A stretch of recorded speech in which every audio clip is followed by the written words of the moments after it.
खूप पेशंट्स हा प्रश्न विचारतात की सर्जरीनंतर प्रोटीन पावडर घेणं हे कंपल्सरी असतं का? चला तर जाणून घेऊया. सर्जरीनंतर आपल्याला जास्त प्रोटीनची गरज असते कारण टिश्यू रिपेअर आणि वुंड हिलिंगची प्रोसेस सुरू असते. पण अनेक पेशंट्सला कमी भूक लागते किंवा जेवण जात नाही. या कारणामुळं डायटिशियनच्या सल्ल्याने किंवा डॉक्टरांच्या सल्ल्याने प्रोटीन पावडर ही उपयोगाची ठरू शकते.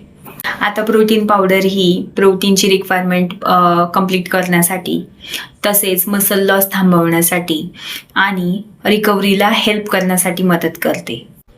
पण प्रत्येकालाच प्रोटीन पावडर गरजेची असते असं नाही. स्वतःहून कोणतीही प्रोटीन सप्लिमेंट सुरू करू नका. तुम्हाला कोणत्या प्रोटीन पावडरची गरज आहे हे तुमच्या आजारावर डिपेंड करते आणि ती किती घेतली पाहिजे ही तुम्हाला डॉक्टर किंवा डायटिशियनने सांगितलं पाहिजे.